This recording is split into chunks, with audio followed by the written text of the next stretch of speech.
Good morning again. I'm going to use this microphone because I'm not too tall. I'm not the star of the presentation either, but I feel it's nice to put a face to the voice, right? So welcome again. That was an amazing presentation by Tom McNeil. I think that what hit me hard was we can do it alone, and he loved the work he does, and I think that's what we need. I still have small children, so I think when he said he loved our future generations to have a future, and to fix it is really, really important. An amazing story.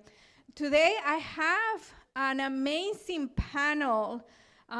We are going to be talking about the state and territory emergency management and resilient updates. My name is Patricia Gomez. I'm with Miami-Dade County Aviation Department. Probably doesn't mean much to anybody but Maggie. But I work at the Miami International Airport. Anybody has flown through MIA? All thumbs up. Thank you, thank you. We are working hard. And one of the other points that Tom make is he ended up talking about economic development. So MIA, it's a regional economic engine. So all this is very important because as an economic engine, we need to reduce the risk in order to continue working 24/7. So the panel today will be providing an overview of major initiatives related to resilience and emergency management that have taken place in each state territory over the past year, including major successes and accomplishments. We are also going to share information of changes to resilience or emergency management operations or planning over the past year, and how we are responding to changes. And we are always evolving, and so changes are happening all the time. Everybody has their Menti open? Raise hands. Please check the QR code.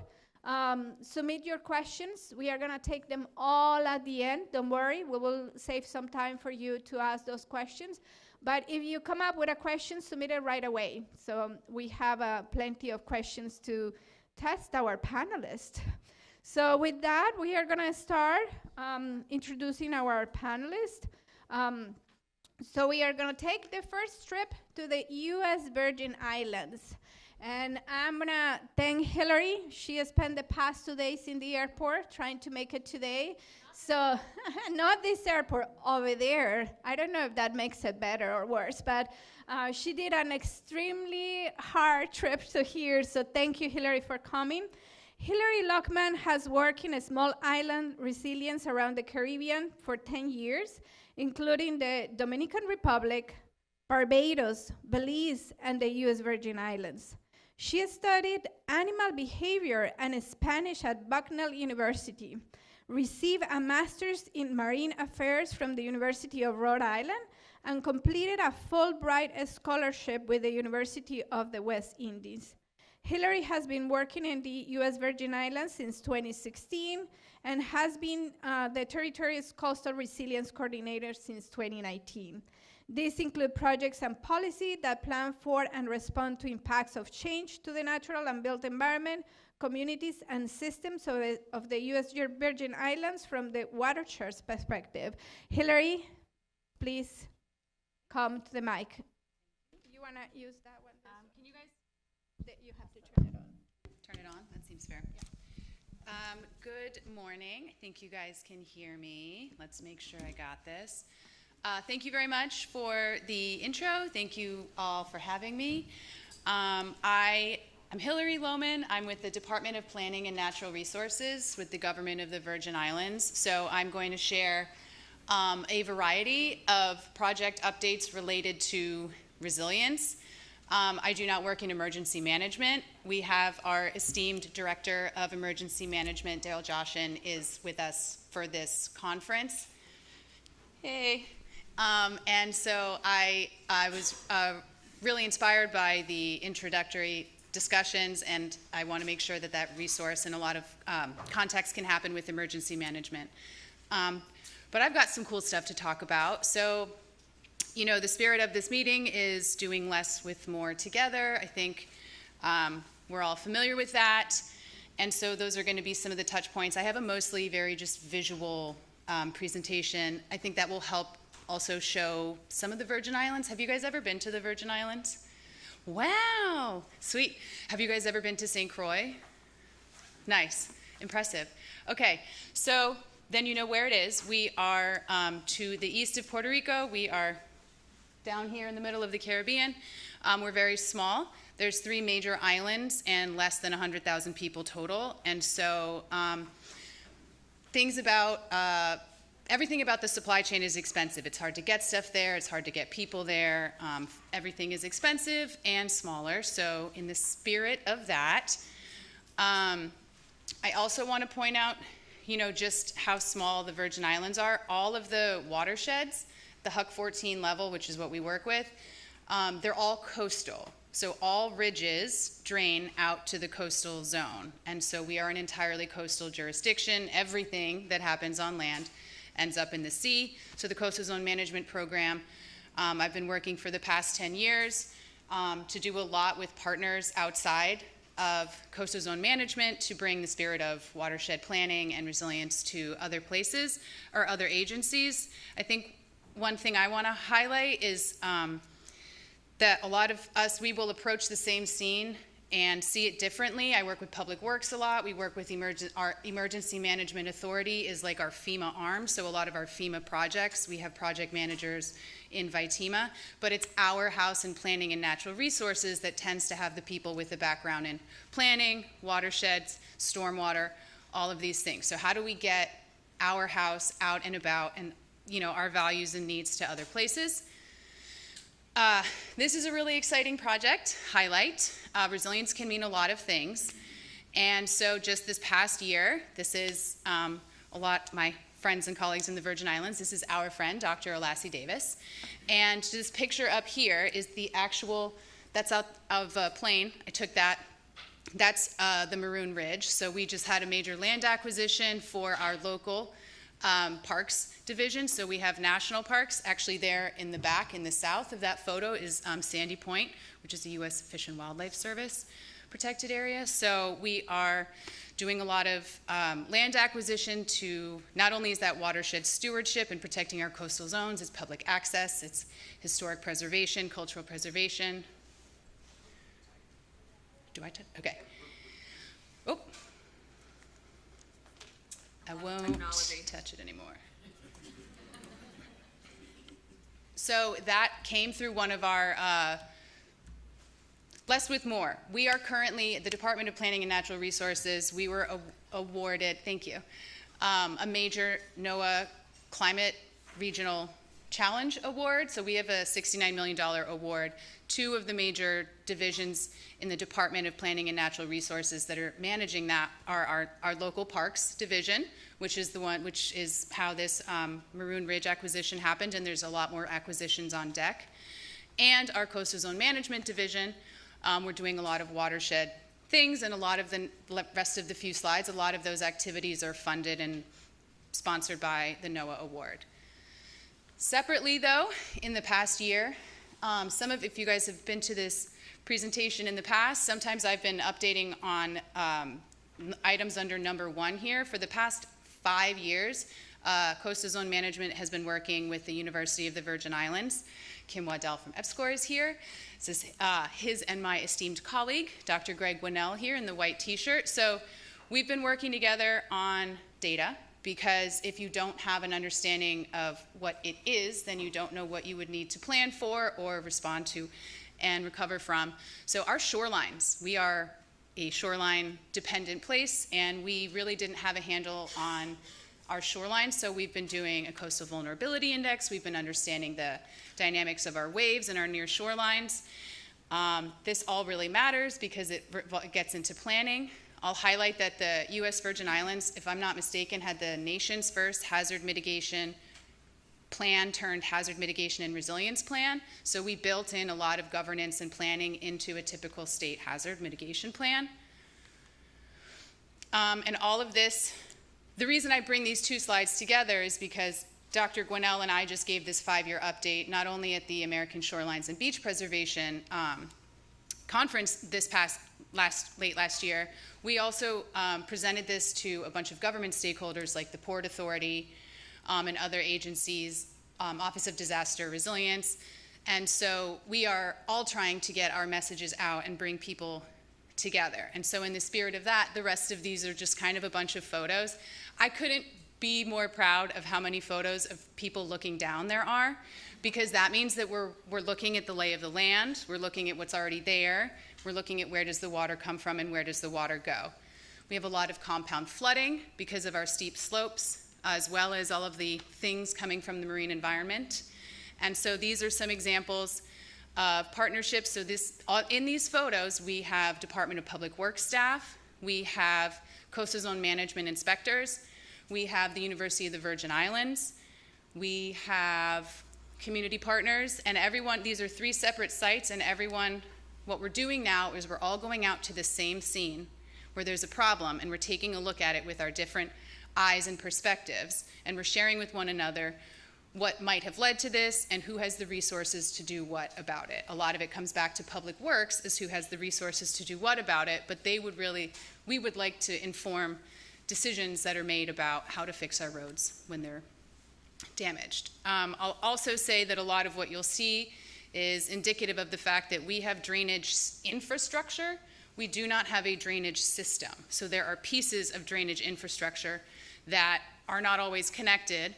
And what we do is we go out together and we trace where is there a flooding problem, where is the land eroded, where is there a road being undermined, and we look up and we walk up from there and we see, was that a development change, is that a small waterway that nobody noticed and is poorly mapped?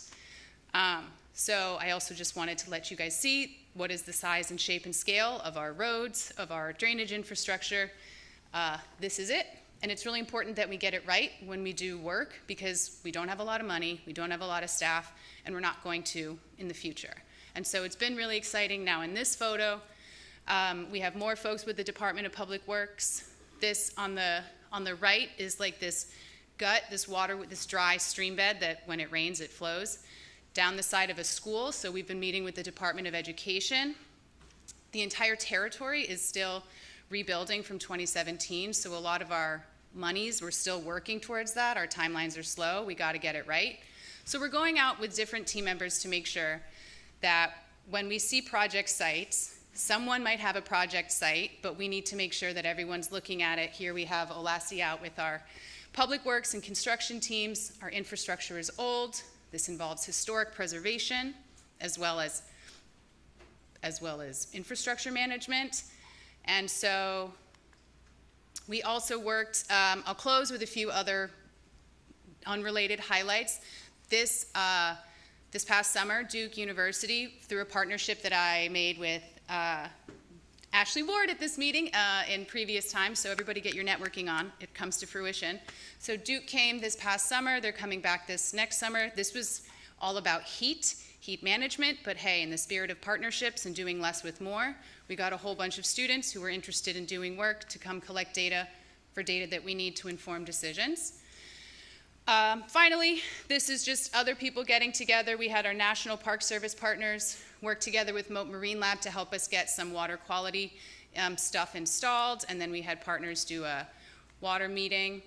And I'll close by saying, everybody keep your chins up. I'm in this mix here. We also all decided to make sure to make our voices heard and our bodies seen, because we all need to be in this together. And up next, we're going to be working further on understanding our beaches, because that informs planning. If we're going to lose them, where might we lose them? If we need to plan to save them, where might we do that with limited resources? And shoring up our steep slopes and earth change permitting process to reduce the issues in compound flooding and the like. Thank you. Thank you. Thank you so much, Hilary. I think very important what you said, to do more with less. Collaboration is key. She mentioned how resiliency is broad and provided many, many examples through her presentation, including the purchasing of land. And another key moment was developing database solutions, like your coastal vulnerability index and your hazard mitigation plan. So the beautiful pictures, I mean, it got me. I want to go visit U.S. Virgin Islands. But we are going to go east, I learned, and we are going to move to Puerto Rico. Manuel Laboy served as Executive Director of the Central Office for Recovery, Reconstruction, and Resilience, and as the Governor's authorized representative from 2021 to 2024.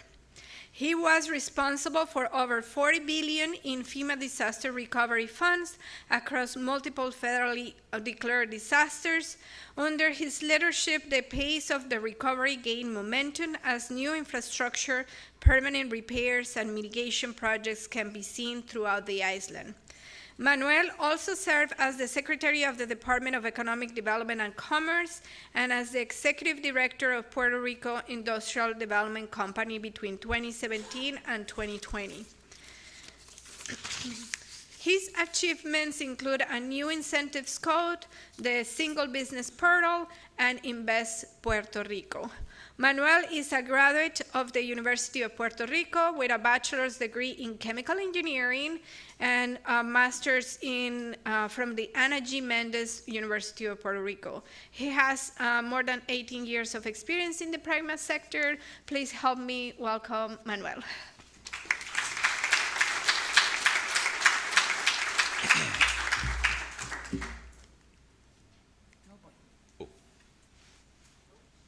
That's mine. Keep looking. Here we go. All right, so good morning. Thank you for the introduction. I'm very happy to be here with you today. This is my second participation with SCDRP annual meeting. One thing that I noticed when I got into this room was the periodic table of the elements, right? That's very important. Not because I'm a chemical engineer, but because it's really at the center of what we do when you are dealing with disasters and preventing disasters and managing threats, right? So I'm gonna give you an update, and I want to give you a positive note, but also we have to think about the challenges ahead and how we're gonna tackle them, right? You see in this picture, that's a new hospital under construction in the island municipality of Byfield, which is actually very close to USVI. That has been built. It was completely destroyed after Maria. And I was listening in the prior presentations, and I was wondering how I became a chemical engineer, and years later, I became an emergency manager and disaster recovery specialist. And there's pretty much one answer. It was Hurricane Maria. Same thing what happened with Katrina, right, in Louisiana. So, Puerto Rico. I'm sure that many of you have been in Puerto Rico, and maybe we can agree that it's a fantastic place, natural and cultural paradise. You can see here the old San Juan area with El Morro, fantastic. The beautiful beaches in Condado area.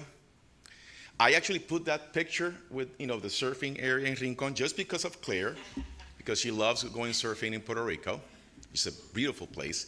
And I put that picture of the old firehouse because that's where I come from Ponce, Puerto Rico. Nevertheless, probably you think that our economy works around tourism, but it's not. We are a manufacturing powerhouse. Actually, 46% of our economy revolves around pharmaceuticals and medical devices. You can see this picture. They're pretty much all over the place with important corridors in the south and in the east and in the north. And actually last year, companies like Lilly and Amgen announced major expansions like it's happening in some of the places in the States. $2 billion worth of investments, which is very good for the economy. Why am I telling you this? Because at the end of the day, emergency management resilience is also not only about the communities, but also about the economy. There is an intersection between economic development and disaster recovery. Believe me, we saw it after Maria, right? This is a picture of Maria September 21st, September 21st of 2017, right? 3 weeks before we had Irma. I was in economic development back then. I was in economic development when we were hit by the earthquakes in 2020 in the South. And I was in economic development when we started going through the global pandemic. So crisis management, emergency management, there is a convergence with economic development. And the whole thing about rebuilding is also about economic revitalization.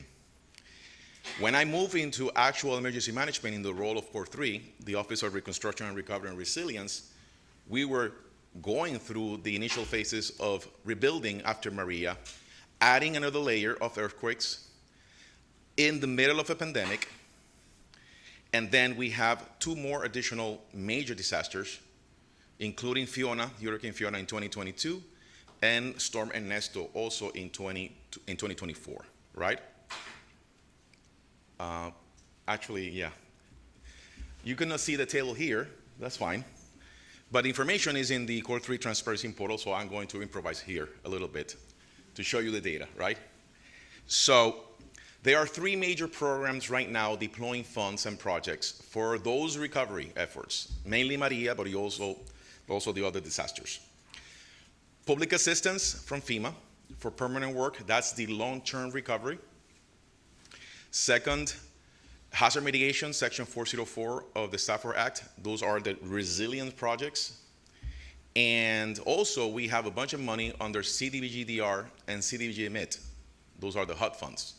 Total, around $60 billion. I cannot show you the data. What I wanted to show you in the circles is because maybe some of you don't know, but all those numbers, they sound fantastic in paper. Number one is mostly, 99% is based on reimbursement. So when you hear that there's been an approval and allocation of funds, the money, most of the time, is not even in the hands of the people that have to execute the projects. Normally, state agencies, local governments, municipalities, and private nonprofit organizations that are eligible to actually rebuild their facilities or invest in mitigation. So I wanted to show you that even though there's a lot of money, disbursements is very slow. It's very slow because reimbursement, number one, and number two, because projects take time. I was listening to the major earlier today, and he said something very important to me. He said that a project that he was mentioning, it took about 18 years to start. Katrina, they're still rebuilding. I went to a conference last year. They show you that they have like 600 project worksheets still active, open, right? And Puerto Rico and USVI, we're going through the same path. So we have to start changing the models, the policies, the strategies, because it's not going to cut it anymore. And the reason why, let me show you. There are good news here, right? It's hard to read, on the yellow parts, but those are the 3 major programs of Maria and earthquakes under public assistance in FEMA. That's the first one. It's subdivided. You have the agencies and the municipalities and the nonprofits on the top. The middle one are specifically the electric utility, the water and sewer utility, public schools, and public housing. Those are in the middle. And the last table on the bottom, those are the hazard mitigation programs. Those are the ultimate resilience programs, right? And you can see that it's hard to move projects around because you need to plan them first. Once you plan them, you need to start hiring specialists like engineers and architects. Then you need to actually design the project. And you need to do all the environmental reviews. And you need to do all these cost estimates. That, in between, that's 2 or 3 years. Just doing that. And if you're lucky, 2 or 3 years, depending on the complexity of the project. And then you have to do the procurement and hire contractors, and then you have to construct the facility or rebuild it, and then you need to close it out. Imagine doing that at the scale of Katrina or Superstorm Sandy or Helene, but then add other disasters on top of it, layer after layer after layer, right? One thing that I can tell you as call to action for policy purposes is Are we going to be, not Puerto Rico, not USVI, but also in the States, are we going to be rebuilding forever? Are we going to be on this endless cycle of reconstruction? Because, and here are the challenges, opportunities to start closing my presentation. Because they are challenges, and they're not going to go away. They are Puerto Rico challenges, local challenges, and they are federal challenges. Let me give you some of the examples. Do we have enough skilled workforce and enough engineers to deploy $60 billion? 60 billion with a big B, right? So normally, if you do the math and you do the forecast, it's going to take us another 15, 20 years just to complete deploying all this money and do the rebuilding with the current disasters that we have actively open, right? Like I said, multiple overlapping disasters, a lot of complexity in the planning and in the execution.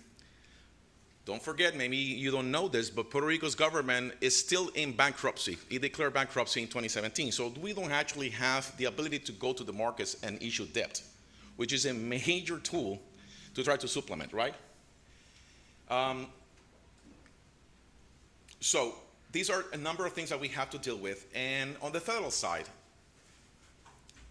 time extensions, this is important. We are right now dealing with a lot of uncertainty. I think we all know that what's going to be the future of FEMA, what is going to be the future of Stafford Act as we know it. But in the meantime, you need to ask for extensions.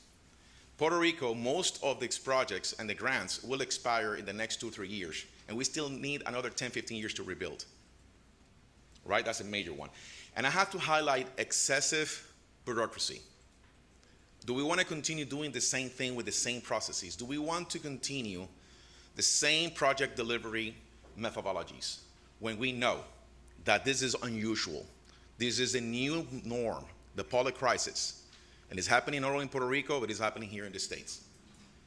So, finally, the call to action will be, and I like the fact that we have to agree that we cannot do the same thing all over again. If we have the same processes, the same policies, the same type of strategies, the threats are real. They're not going to go away. Climate change and natural disasters, future pandemics. I'm not going to get into bioterrorism and nuclear war. AI, the new era of AI, all of that is going to converge into more crisis and more crisis. And we have to prepare for that. We want to be resilient. We need to start going from the policies all the way down to project delivery and start changing things. We need to have a better look at how bureaucracy works. Otherwise, we are going to be facing threats after threats in an endless cycle of reconstruction. Thank you.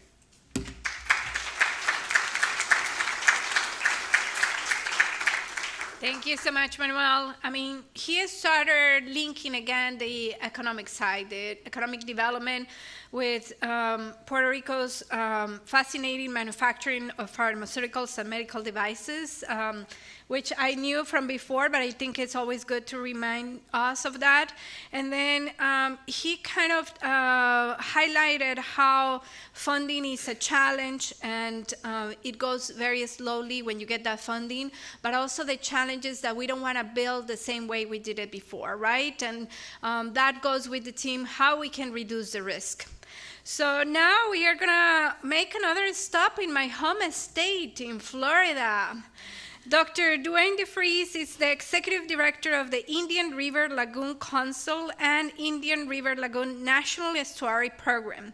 He has dedicated more than 4 decades, he looks pretty young for 4 decades, to advancing science-based, common sense, ocean and coastal conservation in Florida, known for his ability to integrate environmental, economic, and social considerations into a unified vision for the state's future.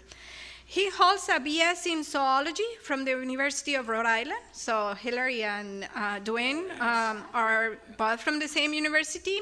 He has a master's and a PhD degree in marine biology from Florida Tech, along with many professional certificates from Rollins Collins College, Duke University, and others. He began his work with the Marine Research Council. He helped secure the Indian River Lagoon designation as the U.S. EPA National Estuary Program in 1990. And then his career came full circle in 2015 when he was appointed Executive Director of the mission, One Lagoon, One Community, and One Voice. I can read another 2 pages, but I'm going to stop here and welcome Duane. Thank you. Good morning, everybody. There's a theme that I hear this morning, and you'll think that I was here before and kind of crafted my story for you based on that theme. But if you know anything about national estuaries, we were basically 35 years ago authorized by Congress as collaborative governance models, although they didn't use those terms back then. So I'm going to actually show you 3 different perspectives of what's happening in Florida that I hope will be useful to you, but also maybe some new information. And I'm really proud and honored to be able to represent the Florida Department of Environmental Protection. I'm going to give you the update on Resilient Florida. So I'm going to start with a group of regional planning efforts. And by the way, I wanted to say that Florida was the epicenter, you know, for all these catastrophes. I'm going to just give that to the city of Charleston. But add 2, you know, we've got recurring harmful algal blooms, we have heat stress, and we get it from every direction of the compass because we're a peninsula, so we don't see it coming sometimes. So how many of you have heard about military installation resilience or, you know, planning, and they've changed the name now. So many of you haven't. I'm bringing this up. Holly is in the middle of the room here with Jacob. Her company has done a number of these. So when you look at what was military installation resilience, now readiness reviews, we have over 40 DoD facilities in the state of Florida. A lot of them have already gone through these reviews. And while you might think, because I did initially, well, how does that relate to my little community or my county or my city? These are deep dives inside the fence of our DoD facilities, asking about vulnerability and also readiness to meet your mission under really critical impacts. And it's not centralized around what that base is. So if I'm going to have a military base, and in Florida, and especially in my watershed, we've got a number, you've got to have roads. You have to have your personnel come in. So these MIR reports actually look regionally to see what impacts the readiness of that DoD facility, you know, in all sorts of stress conditions, and what are the vulnerabilities and how you adapt. So I'm just going to kind of, Holly, raise your hand again. If you need more information, these are treasure troves of information about how to approach vulnerability and readiness that can be adapted at any scale with any community. It's just DoD does this really, really well. And you can see we've already finished 5 full ones, and there are more in the works. And I'm going to shift gears to my program. So as an Indian River Lagoon National Estuary program, we cover 40% of the east coast of Florida. And we are a collaborative governance model. We've got 7 counties, 38 incorporated cities, this tiny sliver of an estuary. And when NOAA put its NoFo out for its Transformational Habitat Restoration and Coastal Resilience Grant, we looked at it and went, we don't have a single individual project that one could call transformational. And it's because of our geography and the fact that the estuary has over 40 causeways that split up how you manage. And so we looked at our partnership within our management conference, which now is over 100 volunteers, researchers, scientists, communities, and said, where do we have projects that individually aren't transformational, but collectively are, not so much on the habitat impact, and not so much on the individual resilience, but on the community of practice, that collaborative activity that we bring. So we put a proposal and we were awarded $9.4 million, 15 different restoration sites, 9 habitat types, everything from seagrasses and clams to shorelines. And then we made the case that what's transformational here is that we are funding the beginning of a habitat restoration collaboration that's stretching over 140 miles of the east coast of Florida with, and you can see the workforce, 5 federal agencies, 2 state agencies, 4 academic institutions. The one I like the most, we have 16, contractors. What's most important here, though, is that we were able to leverage both our EPA funding, and I brought enough of these for everybody to actually ask the question, if you give us $9.4 million, what's your return on investment? And what is the economic output of this estuary? And maybe more importantly, and not done a lot because it's expensive and complicated, is what are the ecosystem services output in this watershed? And those numbers are really big. I'm not going to take time today because I do want to focus on what we're doing at the state level. And so we have an office of inside environmental protection that's statewide called the Office of Resilience and Coastal Protection. We are very different in that this office is broad-based. So the office is multifaceted. It's looking at beaches, it's looking at wetlands, it's looking at the built environment, looking at flood areas, and all of that now is incorporated into what has been, I believe, and you mentioned it, 40 years, actually it's 47 years I've been working in Florida. Our last 8 years under the current governor, DeSantis, has been historic, both in the coordination, collaboration, and funding of both water quality and resilience issues. I want to give you a sense of the scale of this. So the program itself is in 4 major areas, and on your right side you see the resilience components, but they've integrated beach programs, ecosystem restoration. How do we build with nature and engineer with nature? And look at the number of managed areas. These are just managed areas within the Florida Department of Environmental Protection.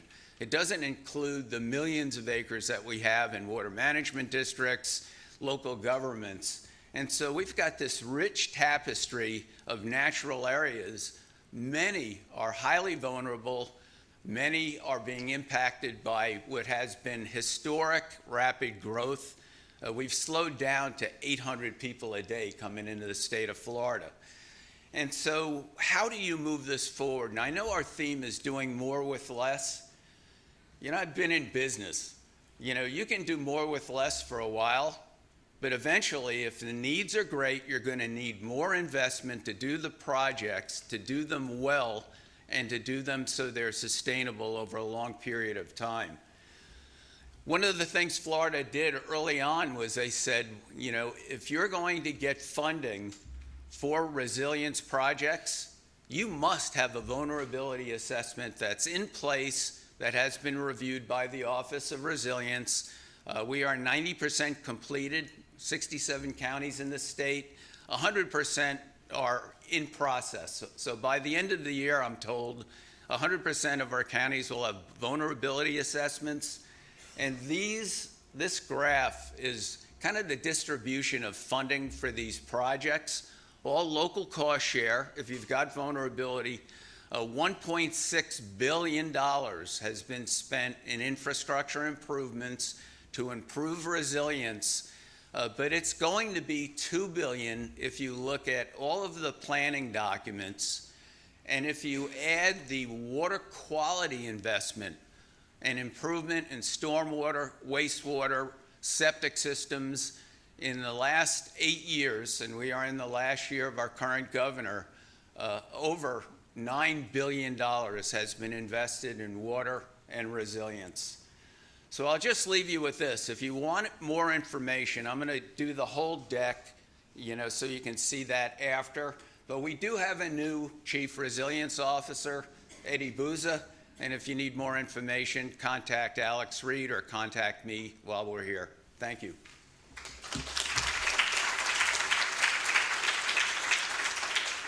Thank you so much, Duane. I think the three highlights of his presentation is our work needs to permeate our entire society. And he has started talking about how the military is part of those stakeholders.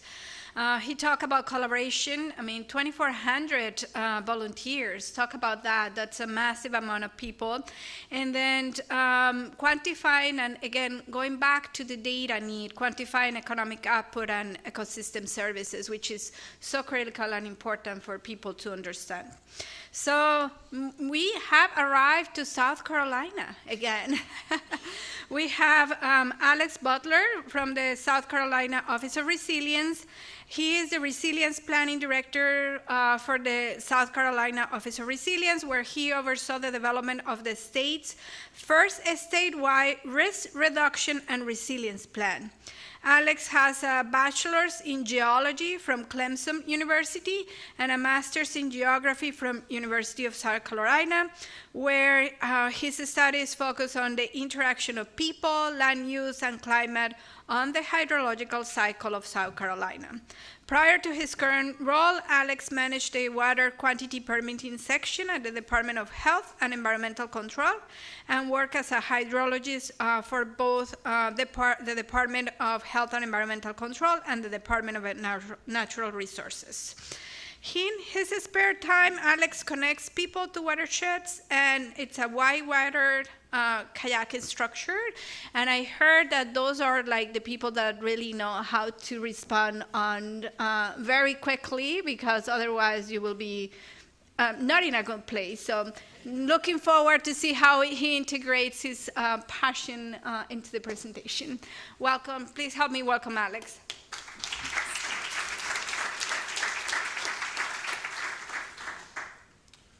Thank you. I put that whitewater instructor in there because if you really want to learn how water moves, go float it.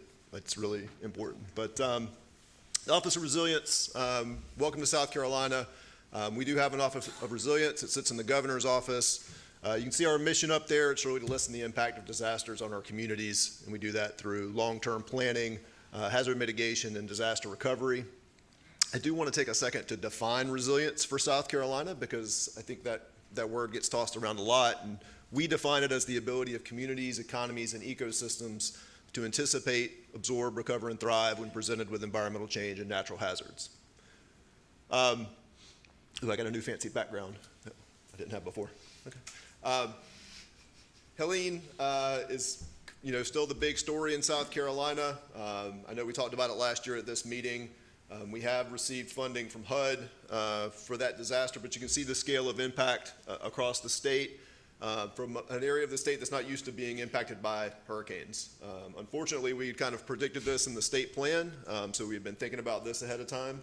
But I do want to point out the numbers at kind of the bottom of our unmet needs assessment.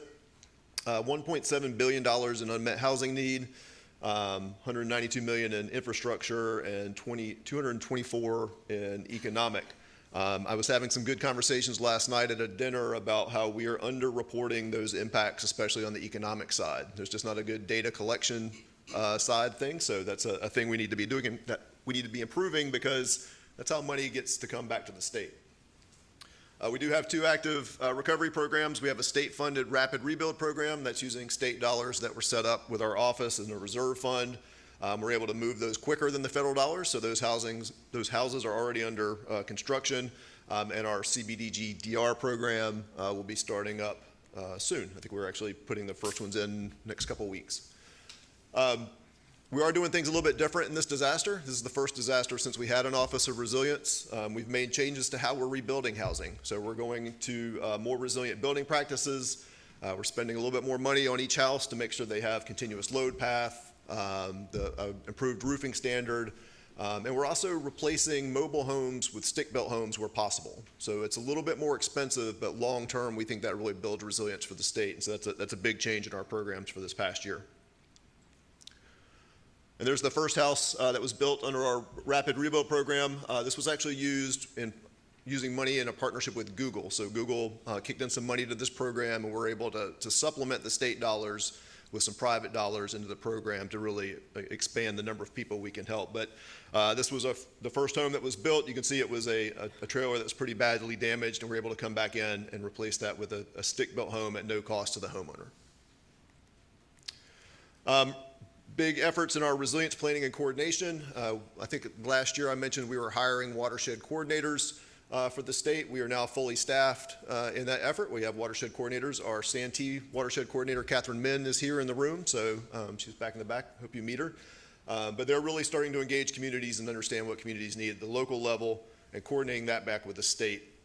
The keynote speaker talked about the need for collaboration, and that's really what their job is to collaborate, but at the watershed scale, so thinking about things not on jurisdictional boundaries. We're also making a lot of progress in improving our data acquisition and coordination. We continue to utilize the First Street hazard data to supplement the federal data sets, so we have a clearer picture of our flood risk. We're partnering with the Havre Lab at the University of South Carolina on our resilience indicators so we can measure how we're making progress over time.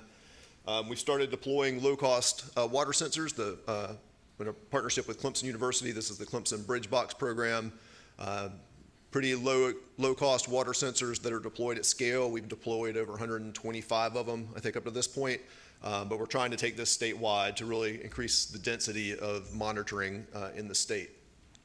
We've worked with other partners at Clemson to work on a roadway elevations data set so we can look at vulnerability of roadways across the state. That's a new data set that's almost complete for the state.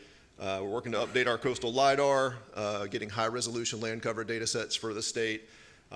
Working to install some extensometers along the coast. I think it was mentioned earlier, not only is sea level rising, but the land is sinking. That's a problem. And we really need to understand what the drivers of that are, so we need to install some instrumentation on that. And then just really working to really do a better job of mapping our stream flow and wetlands. In addition, we have our mitigation program that we're deploying. This was originally stood up with the HUD CBDG MIT funds. You can see the list of different projects there, 65 CBDG MIT projects, kind of all over the place in what they are, from the large drainage tunnel in the medical district, which I think is part of the tour tomorrow.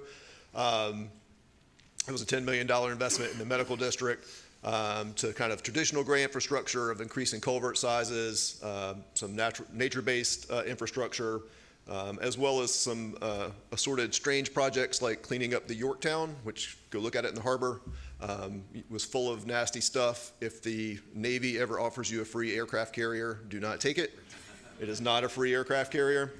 A lot of people ask why that was a resilience project and not maybe a health project, but really we saw that as a real risk to the Charleston Harbor. If those contaminants were to get out of that ship and go through the harbor, you're talking about a major tourist destination. It's a major port, so it could have a really big impact on the economy of South Carolina. But we're happy to report that all the gunk is off the ship. It's not saying it won't break apart and float in the harbor, but if it does, there won't be an oil slick, so that's good. Also, other projects nearby, I wanted to highlight Barberry Woods is a nature-based project we've been partnering with the city on. It's a really good example of using nature to help reduce flood risk for communities. But just a shout out to Charleston. They've been a real leader in this kind of thinking since the time of Dale and continuing so. All right, with that, I'll offer you to contact us if you have any questions. A couple of EMD updates, because I was asked to update about emergency management as well. Big thing I think is probably the establishment of a state-funded PA program with EMD that was lightly funded this past fiscal year by the legislature, but they're seeking additional funds to expand that program. And that's really in anticipation of potential changes at the federal level, so we can step in and be able to help at the federal level. And also, we're working really closely with our EMD to coordinate our state hazard mitigation plan along with our statewide resilience plan. So these traditionally have been separate documents, but working to make sure that they're merging and looking at the same vulnerability assessments across the state. And that's it.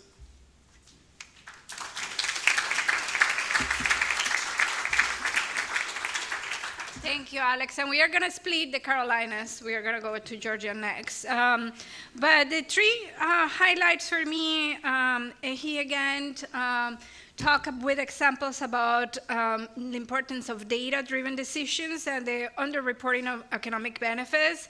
I was so happy to see that the picture of the woman in front of her house. That really gives you that feeling like my work really is worth it, right? And that call of life. So how can we reveal after the disaster how we can fix things so we don't commit the same mistakes again? And then he also talked a little bit about the other perspectives of resilience, hazards mitigation, and green infrastructure. So we promise all people from South Carolina we will spend money here. So with that, please help me welcome Jennifer Kline from the Georgia Department of Natural Resources. She's a coastal hazards specialist from the Georgia Department of Natural Resources, where she has worked for the last 25 years. She's a specialist for the Georgia Coastal Management Program of the Coastal Resources Division, which represents 11 coastal counties and their jurisdictions. That's a lot of coastals. Some recent projects include coordination with the 2025 Georgia Resilience Conference and the 2025 Resilience Leadership Academy with the chair of the Georgia U.S. Army Corps of Engineers Silver Jackets team, and she also is serving as the co-chair for the Coastal States Organization Coastal Hazards Planning and Adaptation Work Group. She works very closely with local governments in relaying information from federal and other state agencies regarding coastal hazards. So again, welcome, Jennifer.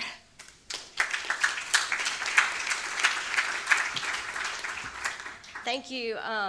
I do work for, there's a lot of acronyms, the Georgia Department of Natural Resources, Coastal Resources Division, which houses our Georgia Coastal Management Program, like Hilary. Our program is funded through NOAA, so shout out to my NOAA peeps in the room. I know you're in here. And we're very grateful for our program that's been going on for close to 30 years in the state. Now, we do only cover 11 coastal counties, but we do have a lot of partners, and I think that's been a highlight at this conference is you can't really do a lot without partners and collaborating in these types of projects. So I'll mention, I reached out to our State Emergency Management Agency, which we do coordinate quite frequently, and to just kind of tell you where our State Emergency Management Agency is. They are all working on Helene still to this day. We have 159 counties in the state of Georgia. 90 of them were federally declared disaster areas. That's more than half of our state. It was huge. We have been given, or the state has been given more dollars for this disaster than they have ever been given before. And so at the state level, being able to manage those projects and get those projects back into FEMA has been such a huge challenge for them. And so that's been something that they've really been working on. I can say that after Helene, we had our House and Senate formed a subcommittee. They were looking into, the charge was looking into developing a resiliency office in the state. But what they really wanted at that level was they wanted to know how can we be more resilient to hurricanes like Helene that impact our entire state. Myself and our state hazard mitigation officer testified before the subcommittees in the fall of 2024 and the spring of 2025 as to what our offices were doing as far as resiliency goes. And a lot of the questions and a lot of the information that they were really interested in was not looking at long-term resilience. They were really looking at how do we be resilient for the recovery of another disaster like Helene. Whether that's what they were looking for or not, it was a great opportunity for us to be able to inform them and educate them. They decided not to have a resiliency office in the state of Georgia.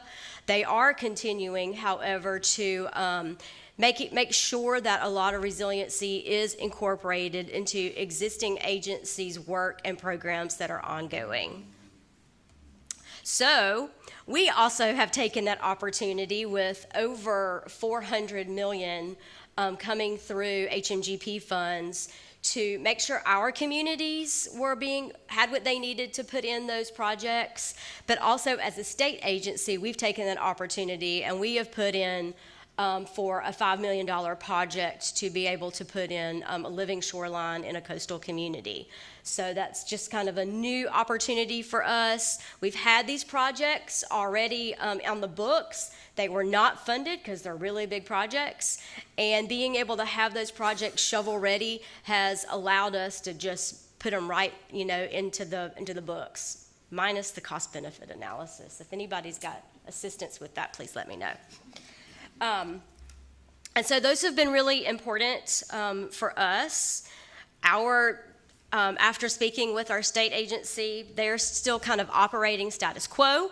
Our office, we are actually closing out a brick project as we speak, knowing that there's not necessarily any new coming in, but not closing out the hopes of maybe that program coming back is what I was told. Also, what I wanted to bring up in the state of Georgia, as we did host our third, we used to call them climate change conferences. Now they're called resiliency conferences. Same thing. We held our third one back in October. It was extremely successful, and as a state, we had 2 sessions just on state efforts. And so we had presentations from our State Department of Transportation, from our State Floodplain Office, from our State Air Quality Permitting Organization Agency, about permitting and resiliency through permitting. Through our State Wildlife Action Plans, we had a state presentation. We had a presentation on green growth and low-impact development at the state level. And incorporating that into required documents. Funding. We do have funding programs at our state, and so how you can utilize the funding at the state level. And then our State Emergency Management Agency was also there to give a presentation. We had over 108 Georgia projects on climate change and resiliency at our conference, so we were pretty excited about that. And then what I will tell you next is we have a Senate and a House committee, Natural Resource and Environment Committee, and they meet in the fall just before our legislative session begins every year. And they have a 2-day workshop where they educate themselves on natural resource and environmental issues. And this past fall, they were extremely interested in natural resources and resiliency and what's being done on the coast. And so this was my 3rd time being able to present to both of these committees at the state level, which is still pretty exciting. And then the picture to the right, we kind of stole that idea from the state legislature, and we did this for our local elected officials in our coastal counties. So we already do a lot of training and outreach for local government staff. I mean, that's been that way for quite some time, but our local elected officials don't necessarily get that training. And I was at a meeting talking about sea level rise, and there was a chairman who said, now that I know more about sea level rise, we're going to start doing more planning. Well, I had been talking about this since 2010, so that did not make me feel very good. But he didn't know what he didn't know, especially if he hadn't been talked about until he became in office. Well, as you know, those seats turn over quite often. And so we took it upon ourselves to hold a Resiliency Leadership Academy in the coast on a 2-year rotation. It's a 2-day opportunity. We give them all of their documents that they have in their local government related to resiliency. So if they didn't know that they had a copy of it, they know now. They have a copy. And they also know what we face in coastal Georgia. They know what the resources and tools are. They also know what staff they have to help them with that. We had a really good turnout. We had 13 county and municipal, different county and municipal attendees. We had 16 in total. We also had, you can see the woman in the front with the blue kind of cardigan. She is the Madam Chairman of the House and Senate Committee. She is not located on the coast.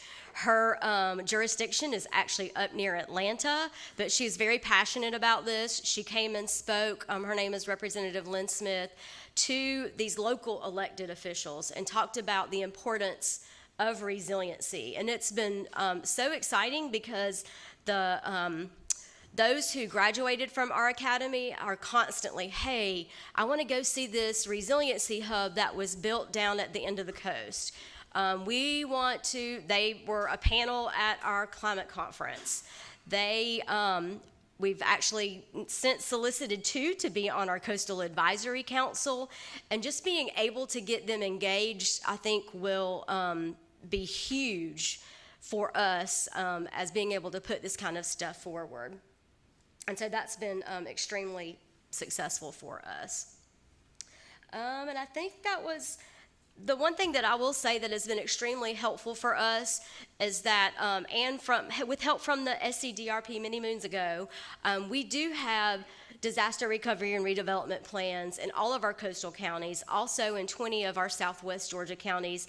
So they have thought through the process of what they need to do to recover, and even made a list of projects ahead of time, ahead of the disaster that they would like to tackle. And that helps when things like Helene happen in our communities. So with that, done. Thank you.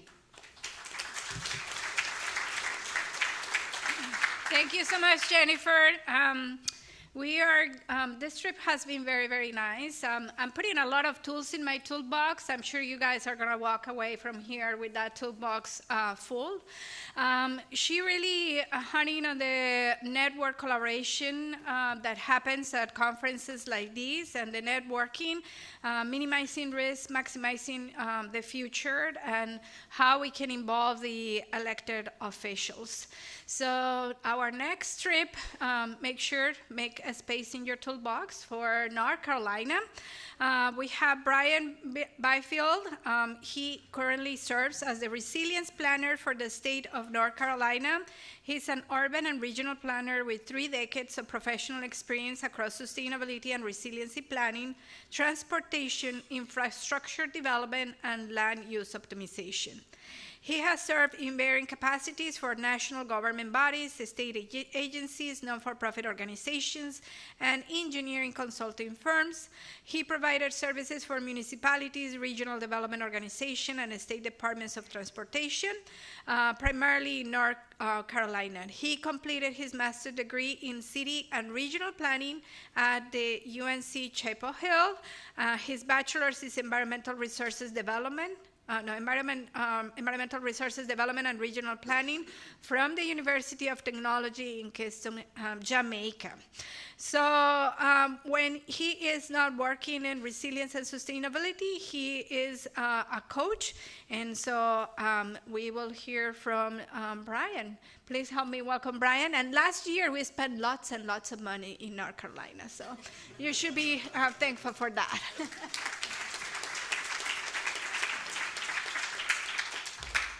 All right, good morning, everyone. I am last with the time left by my colleagues, and I'm also standing in the way of your lunch. So I'll try to make this as quick and as easy as possible. A lot of information to share about North Carolina. I'm actually very, very proud of what's happening in the state, and if you want some more details, please feel free to come and have a conversation with me. I just wanted to stop for a moment to say thank you to emergency management folks. We've heard about Helene across all the states. But on top of that, please take note of the number of events that we have had post-Helene in North Carolina, including what we're calling PTC 8, 12 to 20 inches of rainfall in 2 or 3 days in 5 townships, causing up to $100 million worth of damage. So, you know, they're doing stuff still around Helene, but stuff keeps happening. And we have to deal with that. So we've had improved coordination with local government. They've also had to bear the, how shall you say, uncertain changes that happen around funding in this regard. But sort of the one benefit is that we have been able to improve coordination across various levels, state, county, municipality. So I'm actually happy and really proud of what has happened in the emergency management space and the beginning of the links between emergency management and longer term resilient recovery. So, and I think we have someone here from Asheville who is our emergency management person. Here this afternoon. Oh, all right. So North Carolina has really been serious and started to take resiliency in that light. The governor has made it a point, it's one of his pillars in his governance, that he has added the GROW office to help with the recovery from Helene. And one of the things that we've been able to do in the state is also to have 11 different state agencies reporting on their resiliency efforts. Is it time already? No. I'm just joking. And you know, not only are they talking about resiliency, they're putting money behind the talk. So as you see, there's money put up for water recovery, water resilience projects, whether they be wastewater or drinking water. So like I said, we've been getting very serious about resiliency in the state. We have the State Resiliency Office that I worked with has moved now to the Department of Environmental Quality. We have hired a new assistant secretary focused on resiliency, and she now has the responsibility for all these different agencies or different parts of DEQ related to resiliency in her ambit. Strange. But that's what happens when you do all sorts of fancy graphics and it don't work when you go into Google. So this is supposed to be a picture of the whole state. I don't know, I have no idea why it cut off. One of the things that we did as a State Resiliency Office is to do convenings around the state. We wanted to listen to make sure that we understood what is happening from the perspective of the people experiencing the different events and so on. So we covered 49 jurisdictions, the 9 COGs, a bunch of universities, and we listened to the individuals about what they're thinking about. And these are sort of the things that came up. You know, we did also an additional evaluation of one of the projects that we undertook over the last 2 or 3 years. Everybody talks about capacity, but it's a nuanced issue. You know, you may not have people, but even where you have people, do you have the right skill sets? Do you have enough people? So it's not just a matter of not having folks, it's way more nuanced than that. The funding model prioritizes rebuilding as quickly as you can in the same place that got damaged. How do we change that model? How do we reprioritize? The folks were really happy that we came to listen and not tell them what they need to do, which was important. There's a question of how do you do resiliency? Is it at a local level? Is it at a regional level? What does regional mean? Is it a combination thereof? So some questions that are raised. And sort of want to stop for a moment just to say that a lot of times we're talking about recovery and resiliency, but it's emotionally and professionally taxing because you're asking people who have experienced the event to think about this in the long term and to work on these issues while you're home, your school, your kids, the rest of your family are affected. So we need to pay some attention to that as we go along. So sort of quickly running through some things, we have a resiliency blueprint affecting 6 million folks across the state. It's a science-based system where we can use to understand flooding in all the basins. Is updated as recently as last week. I was told to tell you this, so it's current, modern. We can do flood modeling to understand what is actually happening in the states, which are a little different from some of the established maps that we have, and I won't comment on that any further. But just to say that we're using it as a tool to help get funding for different projects and to make decisions as we go forward. We have been able to, the state legislature gave us $96 million to do projects, and we've said we've disbursed about 85 million of that already. So more details on that, if you'd like, you can come and have a quick conversation with me. We are also doing community disaster resilience zones. It was a FEMA designated determination, vulnerable areas with significant social vulnerability issues and hazard, natural hazard exposure. This is hard work, trying to get communities up and ready to deal with this kind of thing that's happening. We have two of my coworkers who are so diligent. They have done so many miles on the road, so many hours, going to events on the weekend, in the evenings. They've been able to get 27 awards for funding, 72 initiatives. One of the big things that they've been able to do is to remove silos in government, across bodies, but certainly within government too. Within the North Carolina Department of Environmental Quality, there are sections that don't talk to each other, who are working on the same town doing a particular issue, but they don't talk to each other. So they've been able to do that. We've started to have conversations around some subjects that folks are afraid to talk about. And I'm going to pick one here. Septic failure on the coast under future conditions, when we won't be able to flush our toilets. What are the economic impacts of that? If you think of the importance of tourism to the North Carolina economy. Resilient Communities Program also run on the coast, the Coastal Area Management Act Committee Act that focuses on the 20 coastal counties. They've been able to get money into these communities to begin actual projects. One of the things I wanted to highlight is that they're focused on really small towns, towns with under 1,000 folks, and beginning to make a real difference in that. The one other thing I really want to highlight before I get tackled off the stage here is adult corrections. We've been able to get the Department of Adult Corrections to undertake resiliency plan as part of the HEAT cohort.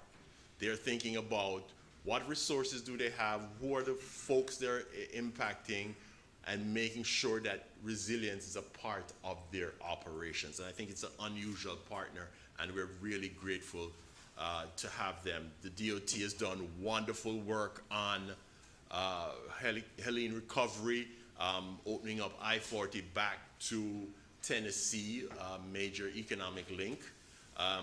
And I am being told to stop here, and you can read that last thing while I invite you to come up. And then we look forward to doing stuff in 2026. And I'll take whatever questions you have. Thank you so much, Brian. I believe in myself, but I need a little bit further instruction how to tackle you, because I think the height difference isn't quite notable. So I don't know.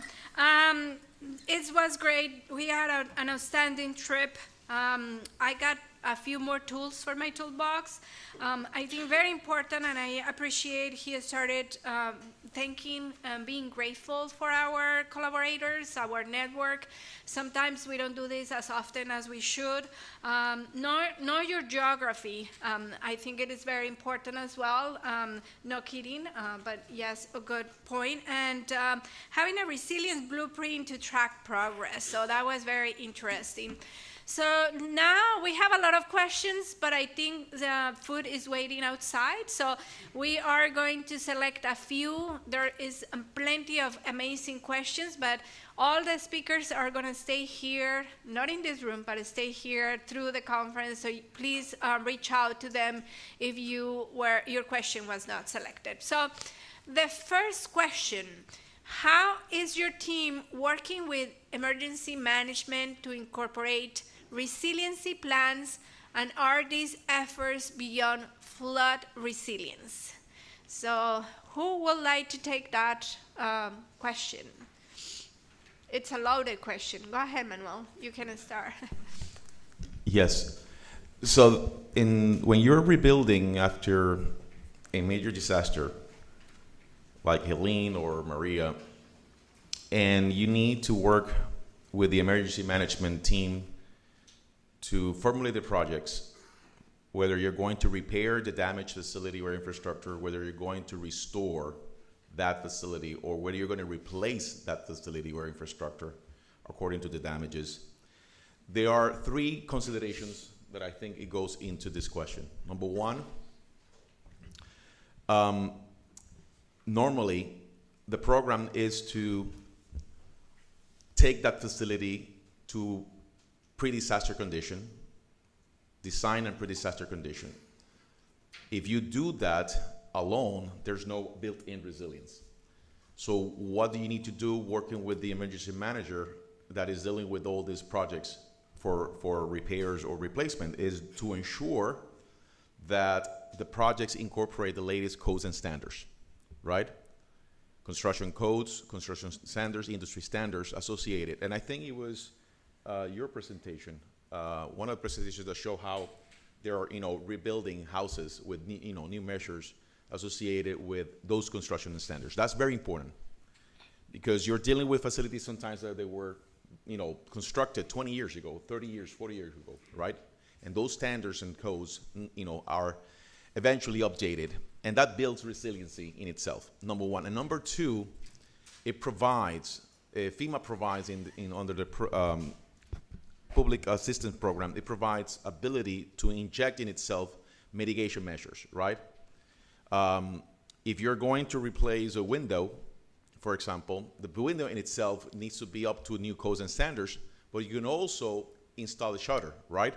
And that builds an additional mitigation. So I will say that is an important aspect in terms of linking resilience, is making sure that projects are up to incorporating codes and standards and engineering best practices, and number two, that you have the ability to put more scopes of work and dollars for hazard mitigation within that restoration, repair, or replacement. And one last suggestion is, don't forget about the actual hazard mitigation grants program, which is another section of Stafford Act.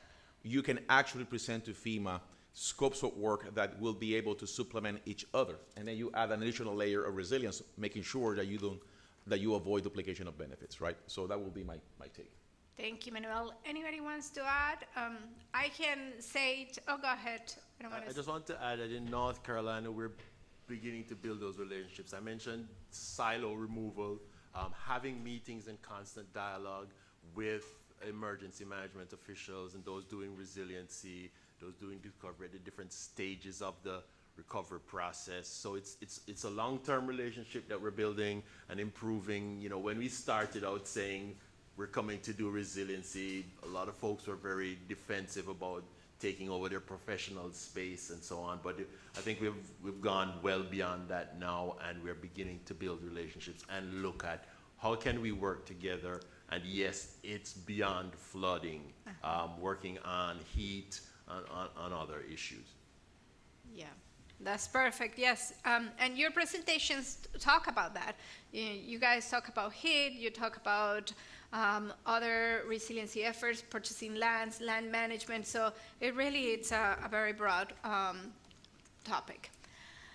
This question is for Alex, not to put him in the spot. Regarding the watershed coordinators, how was this designed to override jurisdictional boundaries? How can we implement this at other scales, issues to better face political, environmental issues? Great question, Alex. Yeah, thanks for whoever wrote that. I'm a hydrologist is my background, right? So that when I'm thinking about flood protection, we have to think on the watershed scale. And so that's how really the watershed coordination came to be. We stole a lot of that program from North Carolina's coastal program, but just designed it around the watersheds. I think what we're starting to see is communities are starting to buy into this kind of more regionalized planning. They understand that what their neighbors do impacts them. So while we have watershed coordinators, there's definitely working across boundaries that are maybe not watershed boundaries, but I think it's more getting people to think about that regional focus. Our watershed team, Catherine in particular, has worked to develop a Resilience 101 training that she goes and delivers to our local communities, our local elected officials, local planners, to help them understand what information the state has and can provide, and likewise to hear what they're having to say. So it's still developing. I think resilience is still a relatively new field, so it's still developing how it's going to work, but it's really just recognizing that you have to understand what the natural system is doing and try to work with that. Thank you, Alex, and I'm glad to hear that close collaboration, one copy and the other paste. That's good. The next question, we have one more. Claire is saying, that's it, launch is coming. So this question is for Hilary. What does a successful intersection between green, blue, and gray infrastructure looks like for tropical urban environments? And I'm reading to give you more time. I know everybody can read, so. Thank you. Thanks for the question. Interesting that we're sticking with urban, and I will take it. So we do have a few urban centers in the Virgin Islands across St. Croix, St. Thomas, and St. John.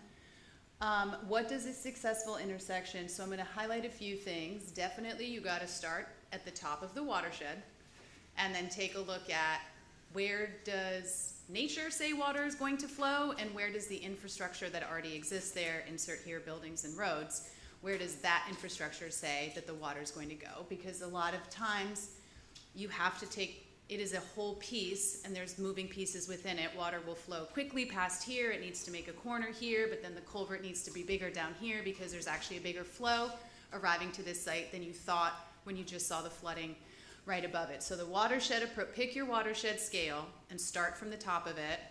And then you gotta tinker around. I think for tropical places, a lot of our critical ecosystems are kind of some of the first to go. So coral reefs are very, very vulnerable to climate change.